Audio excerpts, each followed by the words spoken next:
Hello, hello, hello, hello! Welcome to Open Source episode 18. And I'm very happy to have joining me again Mark Simpson. Hey, everybody. Rory Unsworth. Hi, all. And our brand new guest is Alex Devoto. Hi, Alex. Hey, guys. How's it going? Cool. Alex. So, Great, Alex, first question to you. Could you tell us why did you join our community? I'd love to have a great, really sort of like software, interesting answer this. I think your background just looks very cool. I want to kind of hang out there, sit on that sofa, watch TV, play some Xbox. That's the whole plan here. If it's an illusion, I'll be devastated. Excellent. Well, based on that first part, I'm going to go straight into the next question for you because that was a really good answer. Could you tell us what is it in the news that you found interesting? All right, let's hopefully go 2 for 2 here. Start strong, right? So one of the news, I'm actually going to go back for the news from last week, but I read an article on it this week. So technically for me, at least it's in the news for me this week, right? And it's Amazon bringing out Halo. So Halo is a wearable. It does a bunch of really cool stuff. So it's got like these little microphones which will listen to the stress levels in your voice and sort of add in these extra data points. And what I think is happening here is the question is, how is Amazon big tech getting involved in insurance? Right, so if they get that wearable on your arm, get that app in your phone, they can get lots of data from you. You can get more data points, and there's all that sort of data around how many steps you take, what's your heart rate, when do you sleep, when do you make phone calls, when do you speak, how stressed you are, all this kind of jazz. Can they add that with their sort of, they're obviously their cloud computing is the biggest in the world, and their ability to write algorithms and complex algorithms to get better sort of ideas and better data on you, which they can price that risk. And then there's a help with their distribution. So if they're on your phone, can they then shove ideas of trying to sell you insurance? So what's interesting is these guys are out there. It's super cheap. They can obviously subsidize the hardware. They can get onto your phones almost sort of by stealth, sort of a spearhead movement here. And once they get that data, can they then start to use that as a sort of another point, circling around the idea of insurance? And Amazon selling insurance in India for cars and bikes, and they've offered some COVID-19 stuff. So the big question here is Amazon getting into insurance? What are they doing around it? And this is like another sort of significant step to get in sell you some insurance. Exactly. I mean, I'm sure the insurance industry, has been looking at, the big digital guys such as Amazon, and Google and potentially, Facebook and Apple as potentially coming into this space. So it'll be interesting if the Halo is a Trojan Horse into the insurance industry. So thank you very much for that. Rory, tell us, what is it in the news that you found interesting? Ooh, are you playing a Mark Simpson on us with your backgrounds? Well, what do you think about that? This is what I like this week. It's called Together Mode. So it's a new type of interaction on conferencing apps. It's currently, I think, only out on Microsoft Teams, but it's going to take off and be cross-fertilized in other platforms, I think. The guy who pioneered it is Jaron Larnier. I think I've got his name pronounced right. He's the guy. Now, can you see the guy with the dreads here? Yes. Here, right. Him. That's next him. to you. That's him. That's him. I'd like to get him on the show, but yeah, he's a very cool guy. Anyway, I'll talk about him in a second. But that presentation is a bit kinder than the full separation you feel in Zoom. I tried it for the first time this week. It's really pleasant and playful. And the author claims it's less fatiguing and creates a better sense of connection to others on the call and allows you to read the room better. Now, I have to admit, I haven't used it for long enough to know whether that's the case. Anyway, the other I want to share is Jaron Larnier himself. And he's very interesting, right? He's a futurologist and a musician and lots of other things besides. And he's the guy credited with pioneering VR, back in the 80s. So anyway, his books are excellent. This Dawn of the New Everything, really good. I recommend this. And when you get a chance to try the Together Mode, try it. Great. We'll put a link to the book and also to Together Mode. And if any of you guys do try, do put a comment below to the video and let us know what you think about it. Mark, what is it in the news that you found interesting? Yeah, so mine's going to be about a topic about validating qualifications. But before then, Alex, you just sparked something in me in the story with Amazon. and it's also about what can the insurance industry learn from that rather than the threat thing. And for me, it's two eyes and two eyes. So it's about intimacy and information. So you got all this information from the sources, but we're so intimate with our phones, the insurance industry would kill to have that sort of relationship with customers. And what does it lead to? It leads to really impactful insight that we can act on. And that's also what the insurance industry could and should be learning from. So I think that is a really salutary point that I'm definitely going to take away. So yeah, I absolutely share your interest in that. So thank you for that one. Weirdly, I run a company doing exactly that. So LVLFI actually does exactly that for insurers. So there's my plug, my 10-second plug. But I completely agree, and that's why I set a company doing exactly that. Cool. And for anybody watching, we didn't tee that up, so I didn't know that. But it was lovely just to hit there. So it was a perfect ball. So thank you. Yeah, you're welcome. So what I wanted to talk about in terms of the certificates, yes. So Korea's largest job search platform is now starting to use blockchain to verify applicants' credentials. So they've got something called Saramin HR, and they use part of Icon Loop's decentralized ID, or what they call DID technology. And what's really interesting about it is it does three things. So it's got a certificate forgery prevention feature. So as an applicant, you have to download Icon Loop's app, verify your identity. So anybody that's used, Monzo or Starling Bank will be familiar with that. Then when you've verified your identity, you can upload and link all your official certificates. So the college diplomas, rather than these that I bought for 10 quid online.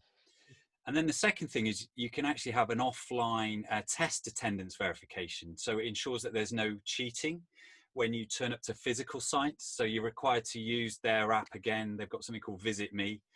And you turn up, you scan a QR code, and it proves that it was you there. And then they've got a candidate report forgery prevention. So after all the tests that you've taken, any interviews for jobs, qualifications, they're all recorded as well. So it's all there on a public blockchain network. So I found that quite interesting, and I could see other uses for insurance. If you're insuring physicians, for example, can they prove their qualifications? So an interesting piece there. Good, thank you. Alex, what is it in the news that made you wonder? So I'm going to sort of follow on from that first piece about Amazon and look at what happened Google did. So Google worked with their sub-brand, Verily, created a further sub-brand, so a sub-brand of Google, Coefficient, and they partnered with Swiss Re to create sort of insurance doing stop-loss health insurance. And so again, it's kind of what's interesting here is you're seeing big tech get, again, circle round insurance. I think what's going to happen, if I'm being a little bit pessimistic, is sort of death by 1,000 cuts. And so you're going to see a lot of big tech take over distribution. They are actually already on your phone. You already interact with Google and Amazon far more than you do with your insurer. They have better, sort of bigger algorithms and cloud computing to do a lot of some of the underwriting, some of the processing, and the servicing. So I think they're going to start to take over a lot of the issues around insurance. And I want to kind of make an sort of analogy here of ISPs in the late 90s and early 2000s. And let's remember that AOL at one point was worth $100 billion. Mm-hmm. It's been sort of relegated to, I think the technical term is a big dumb pipe. And so ISPs now, they used to run everything. Everything was through AOL and through, all those of us who had some of those ISPs in the mid and late 90s. And there's now an ISP, who really cares about ISPs? It's a very small business. It's sort of just a marginal business. And so I think the worry for insurance is that right now they're still making own all sort of components of insurance. And will Amazon and Google and everyone else will chop and take bits and pieces, take everything else left. And they'll be left with sort of the most sort of basic boring parts of insurance, become like a big dumb pipe. Whereas a lot of the high margins is going to go to Google and to Amazon, to Apple and to everyone else. So that's my kind of thought of the week. And how do we stop that? And hopefully partnering with InsurTechs to sort of booster up and bolster insurance is a good way of doing that. Excellent. And to build on, Google's, chopping away into the insurance industry, as Mark knows very well, they did a partnership with Brit Insurance to launch the KI, the Key Syndicate, which is all about automation. So yes, it's not about whether they're coming, they're already here. Exactly. And the question is, how do you fight back? And there's, maybe there's hopefully InsurTech's the answer and some partnerships and sort of, new ways of doing stuff. But they also don't just get squeezed there. So we're seeing capital coming from the capital markets on the other end as well. So we're seeing tech enabling that.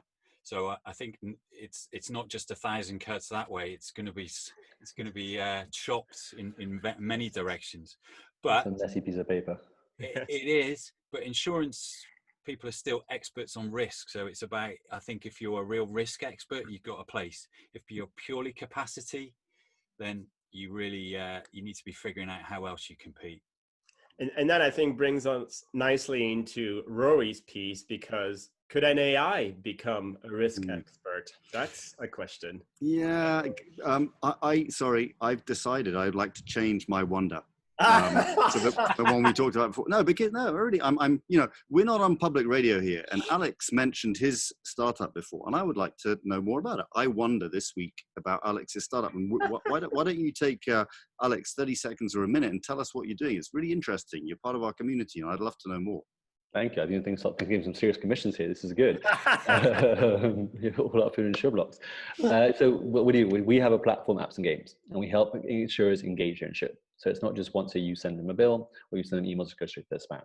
We gamify people actually reading those insurance emails. Actually, the insured might actually read those insurance emails and learn about insurance and how to sort of be better risk profiles, and make it more fun and interesting. So if you give them rewards and prizes, and people win a $5 Starbucks gift card from our platform, and say, hey, my insurance company is pretty cool, I'm going to stick with it. One health insurance company we were working with had an 8% churn per month, which is tens of millions of dollars lost by people just churning. So I think if you give people prizes and rewards and make it fun and games, stuff like that, you can actually get that better engagement. And second of all, we gamify as taking steps. So if we can get people who are overweight or obese, 74% of Americans are overweight, 36% are obese, take more steps, they're going to lower their risk for chronic disease, so cancer, cardiovascular disease, and right now COVID-19 mortality rates. And that's going to lower claims rates and therefore cost the insurer. So hopefully we're there to save money and have that better engagement for insurers. That's cool. So, so you're like one of those runners in the Tour de France. You're going up a hill that much. You're trying to make insurance cool. I like it, but good luck. You're going to sweat. It helps when you give cash prizes. It's a lot easier when you give away cash prizes than trying to do anything else. Thanks, Alex. That's great. That's really cool. Thank you for that. And yeah, I completely believe in the whole gamification, as long as it's done in an intelligent manner and that it is associated to the brand values of the company, then that it works really well. So no, good for spotting that opportunity and for running ahead with it. And, we'd love to hear more about it. So Mark, you've changed your background. Could you tell us a little bit about what is your wonder of this week? So mine was a piece of research that came out overnight from the University of South Australia, and it claims that there are key privacy issues that are inherent to current blockchain platforms, and it's also talking about some of the other future technologies in terms of intelligent devices, IoT, etc. And it got me wondering that is it the research, is it the reporting about this? But it talks about a number of things, and don't get me wrong, there's some really valid points. So we've seen a rise in digital connectivity, and it's brought a lot of benefits. But also, a lot of concerns in our digital lives is around privacy. I mean, we've seen this with the likes of Cambridge Analytica, etc. And we're at a point because we're not even sure what we mean by privacy and what does it mean in an online world. It's not the same as when we talked about data security and protection there. It's about how we control our online presence. So that all makes sense. But then I read in the article, statements like the European Court of Justice ruled that European citizens have the right to be forgotten, which is true. But once somebody's details are embedded in a blockchain, the system never forgets. And so, it even goes on with a stronger assertion, as long as blockchain is in existence, it clashes with the European ruling that people have the right to retract data. Quite frankly, that's just not true. The right to be forgotten says you're to be forgotten. It's not about retracting and erasing everything. If that was the case, we'd have to restore every backup we ever took and delete it and then retake the backup every time somebody, wanted to retract that information. We can logically delete it and we can put it in a state that we can't use it. So for me, it signposts that absolutely privacy is right and it's important and we've got to design with privacy in mind. But I think there's a long way to go to educate people from an academic, from a journalistic point of view, from a practitioner point of view. There's still a lot to do. Indeed. GDPR is one of these very complex aspects that we still need to understand. When you blend it with blockchain, which is equally complex for some, it is challenging. I was going to jump in real quick with something called the privacy paradox, which we find really interesting. And the previous practice is this: if you say to someone, man on the street, "Hey, are you, concerned about your data? Do you care about Facebook and big tech getting your data?" They're like, "Oh yeah, I really care about my data. It's really important. I don't want these people taking my data." You then sort of 5 minutes later come along and say, "Hey, here's a shiny balloon. Would you like this for all your data?" 99% of people say, "Of course I want that. Like, give it to me." And that's all of Facebook. Even if you take all the security stuff of Facebook, you're still giving tons and tons and tons of your data to Facebook, and obviously much more nefarious companies on top of that. So in our personal experience, we have like a 0.1% of people who actually care enough to email us to get rid of their data.